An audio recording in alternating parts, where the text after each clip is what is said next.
Salam əzizlərim, hörmətli nənələrimiz, babalarımız, dəyərli ağsaqqallarımız, ağbirsəklərimiz. Mən sizinlə bugün ürək ağrısı ilə danışıram. Çünki dövlətin pensiyasılara, ömrünü bu vətənə sərf etmiş insanlara olan münasibəti məni bir hüquqşünas olaraq dərin narahat edir. Yəqin ki, bu günlərdə yayılan bir xəbər sizin də qanınızı qaraltıb, yuxunuzu qaçırıb. Əminəm ki, bu xəbər sizə çatıb, ya qonşudan eşitmisiniz, ya da internetdə gözünüzə dəyib. Deyirlər ki, 500 manat cərimə kəsəcəklər. Bəli, düz eşitdiniz. 500 manat cərimə. Nəyə görə? Öz bağınızdakı, həyətinizdəki qeyri-qanuni tikililərə görə. O köhnə toyuq inlərinə, dədədən qalan tövləyə, uşaqların çimdiyini gizlədən hasara, hətta o kiçik təndirxanaya görə. Bu necə ola bilər? Məyər sizin öz eviniz, öz həyətiniz, sizin qalanınız deyildimi? Siz bütün ömrünüzü bu torpağa verdiniz. Bu vətən üçün çalışdınız, zəhmət çəkdiniz. Tikdiniz, qurdunuz, böyütdünüz. Hər daşı əlinizlə qoydunuz. Hər ağacı özünüz əkib bezərdiniz. Hər tərəyə düşən tər damlası sizin zəhmətinizin, halal qazancınızın nişanəsi idi. O həyətdə neçə uşaq böyütdünüz, neçə nəvə əzizlədiniz.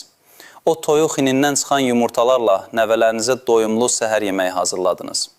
O bağdan yığılan meyvələrlə onların canına can qatdınız.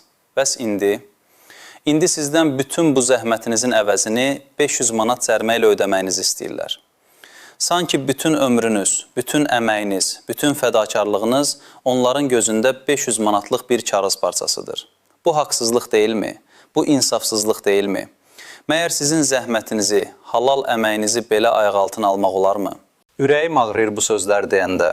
Sizdən xahiş edirəm, əziz nənələr, əziz babalar. Kommentlərdə yazın, o toyuq hinini, o kiçik ambarı, o təndirxananı öz əlinizlə neçə il əvvəl necə tikmisiniz? Kimin köməyi ilə, hansı çətinliklərlə? O tikililər sizin üçün nə deməkdir? Bəlkə də kənddə yaşayan elə bir ağsaqqalımız, elə bir ağbirçəyimiz yoxdur ki, öz həyətində hər hansı bir tikili olmasın. O tikililərin hər biri bir tarixin, bir zəhmətin, bir ömrün şahididir. Bugün sizin bu əməyinizi cərimə ilə dəyərləndirənlər bəlkə də heç bilmirlər ki, bir tikili üçün nə qədər zəhmət çəkilir. Bəlkə də elə bilirlər ki, ev eşiyi öz-özünə əmələ gəlir. Xahiş edirəm, yazın, ürəyinizi boşaldın.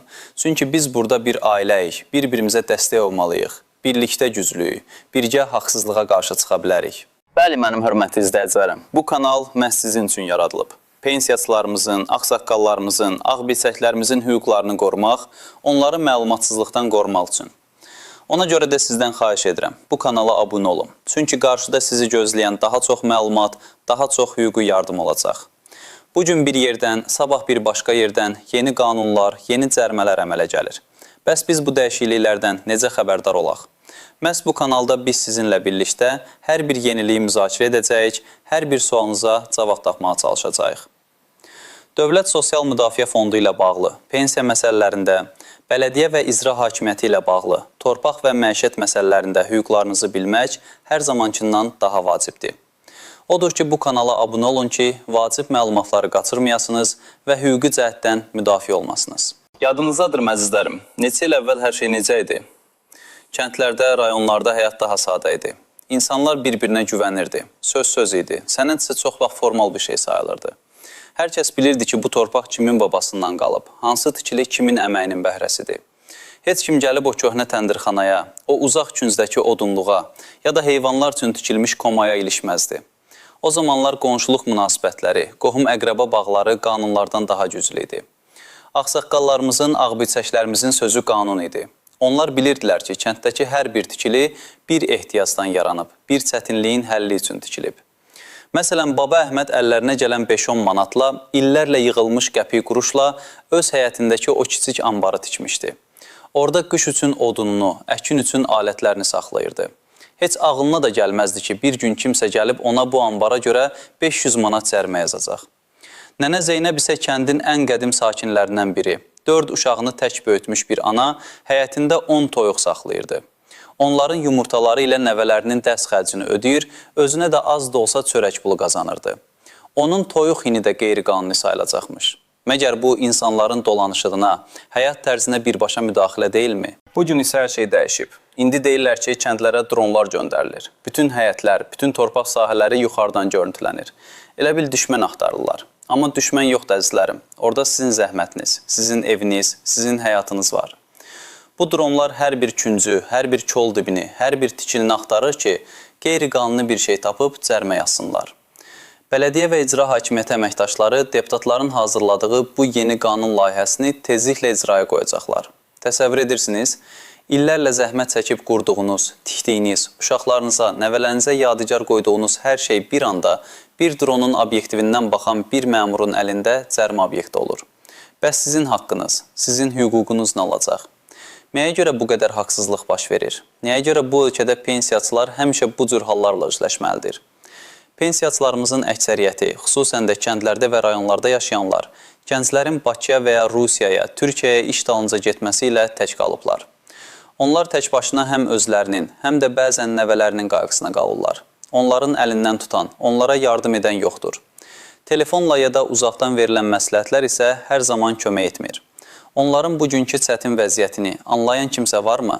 Düşünürəm ki, bu yeni qanun layihəsi ilk növbədə kəndlərdə və rayonlarda yaşayan, torpaq sahəsi olan hər kəsi, xüsusilə də pensiyaçılarımızı risk altında qoyur. Risk qrupuna daxil olanlar, birincisi, sənədləri tam qaydasında olmayanlar. Çox vaxt illər əvvəlki tikililərin heç bir sənədi olmur, ya da sənədlər itib, ya da heç əvvəldən alınmayıb. İkincisi, maddi vəziyyəti ağır olanlar. 500 manat bir pensiyası üçün nə deməkdir? Siz bunu məndən də yaxşı bilirsiniz. Bəzən bir ayın pensiyası bəs etmir ki, kommunal xərcləri ödənsin, dərman alınsın, çörək alınsın. Bu cərimə onların onsuz da çətin olan vəziyyətini daha da ağırlaşdıracaq. Üçüncüsü, övladları yanında olmayanlar. Övladları Bakıda ya xaricdə işləyən nənə və babalar bu cür problemlərlə tək başına mübarizə aparmaq məcburiyyətində qalırlar. Onların sənədləşmə işlərinə gedib gəlməyə, məmurlarla danışmağa nə sağlamlığı, nə də gücü var. Bəzi insanlar deyə bilər ki, axı pensiyalar qalxır, DSMF məlumat verir ki, filan qədər artım var.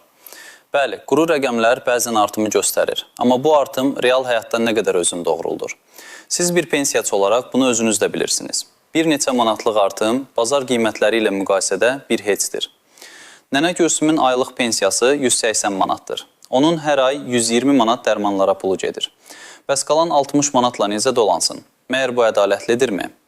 Bəs baba Kamal bütün ömrünü fəhləliklə keçirmiş, indi qocalıqdan qolları qısları tutulmuş, pensiyası 190 manat olan bir insan. Onun hər ay çörəyinə, yağ pendirinə gedən pul o qədərdir ki, heç artıq qalmaz. Deyirlər ki, tikililəri qeydiyyata aldırın. Bəs bu proses nə qədər vaxt aparır? Neçə qapı döymək lazımdır? Nə qədər pul xərcləmək lazımdır? Bir pensiyaçıya bu prosedur asanmı gəlir? Məyər dövlət özü bu yaşlı insanlara kömək etmək əvəzinə daha da çətinliklər yaratmalıdır? Bizim nənələrimizin, babalarımızın belə haqsızlığa məruz qalması doğrudan da məni dərin kədərə boğur. Onların ömür boyu yığdığı var dövlət, qurub yaratdığı hər şey bugün bir cəriməyə çevrilir. Məyər onların zəhməti bu qədər ucuzdur? Sizdə yenə xahiş edirəm əzizlərim, şərh bölməsində bizə yazın. Bugün sizə pensiya ilə dolanmaq nə qədər çətindir? Sizin ən böyük çətinliyiniz nədir? Dərman xərcləri, ərzaq qiymətləri, yoxsa bu cür bürokratik problemlər? Bəlkə də sizin də həyatınızda belə bir vəziyyət olub ki, bir tikili, bir həyət, bir torpaq parçası ilə bağlı problem yaşamısınız. Paylaşın bizimlə, çünki sizin təcrübəniz başqalarına da kömək edə bilər. Hər bir şərh, hər bir fikir bizim üçün dəyərlidir. Bəs bu vəziyyətdən necə çıxa bilərik? Tək başına mübarizə aparmaq çətin ola bilər, amma birlikdə biz güclüyük. İlk növbədə mütləq şəkildə sənədlərinizi yoxlayın. Torpaq sahənizin çıxarışı varmı? Orada hansı tikililər qeyd olunub? Bələdiyyədə ya da icra hakimiyyətində qeydiyyatdan keçən bir sənədiniz varmı? Əgər heç bir sənədiniz yoxdursa və ya tikililəriniz sənədlərdə qeyd olunmayıbsa, narahat olmayın. Hələ ki vəziyyət kritik deyil. Çalışın, bələdiyyəyə müraciət edərək bu tikililəri qeydiyyata aldırmağın yollarını öyrənin. Bəzən bələdiyyələr müəyyən rüsumlar müqabilində bu prosesi asanlaşdıra bilirlər. Əlbəttə bu asan deyil, amma cərimə ödəməkdənsə sənədləşməyə səy göstərmək daha yaxşıdır. İkinci vacib addım, hüquqi yardım axtarın. Əgər siz tək başına bacarmırsınızsa, övladlarınız da uzaqdadırsa, mütləq etibar etdiyiniz bir hüquqşünasa müraciət edin. Özünüzü qorumaq üçün, məlumatlı olmaq üçün bu çox vacibdir. Çünki bilməyəndə insanları aldatmaq, onları çətin vəziyyətə salmaq daha asan olur. Bu kanalda mən də sizə əlimdən gələn hər cür kömək etməyə çalışacağam. Suallarınızı cavablandıracağam. Üçüncü və ən vacib addım, birgə hərəkət edin. Əgər sizin kəndinizdə, sizin rayonunuzda bir çox pensiyaçı bu problemlə özləşirsə, birlikdə hərəkət edin. Bələdiyyəyə kollektiv müraciət edə bilərsiniz, öz hüquqlarınızı tələb edə bilərsiniz. Çünki bir nəfərin səsi bəzən eşidilməyə bilər, amma yüzlərlə insanın səsi mütləq eşidiləcəkdir. Unutmayın ki, sizin haqqınız, sizin zəhmətiniz heç kimin cibinə girəsi deyil. Siz bu torpağa əmək sərf etmişsiniz, bu vətəni qurmusunuz, yaşatmışsınız. Sizin haqqınızı müdafiə etmək bizim borcumuzdur. Əzizlərim, bugün sizinlə birgə dərləşmək mənə də yüngüllük gətirdi. Mən də sizin kimi bu haqsızlığa dözmürəm. Mən də bir Azərbaycan vətəndaşı kimi pensiyaçılarımıza qarşı olan bu münasibəti qəbul edə bilmirəm. Vətəndaşlarımız, qocalarımız rahat yaşamalıdır. İllərlə çəkdikləri zəhmətin bəhrəsini görməlidirlər. Nəinki hər gün bir yeni qanunla, bir yeni cərimə ilə başları ağrıdılmalı. Ölkənin hər küncündə, hər kəndində, hər qəsəbəsində yaşayan hər bir ağsaqqalımız, hər bir ağbirçəyimiz qanunlar qarşısında bərabər hüquqlara sahibdir və onların hüquqları müdafiə olunmalıdır. Bu günlərdə yayılan bu xəbərlər, dronlarla yoxlamalar, 500 manatlıq cərimələr, bunlar hamısı sizin ömrünüzü, zəhmətinizi qiymətləndirməməyin göstəricisidir. Bəs sizin, əziz nənə, əziz baba, bütün ömrünüzü verdiyiniz o kiçik daxma, o toyuq yini, o təndirxana üçün bugün 500 manat cərimə ödəməyə hazırsınızmı? Bu sualın cavabını sizdən gözləyirəm şərh bölməsində.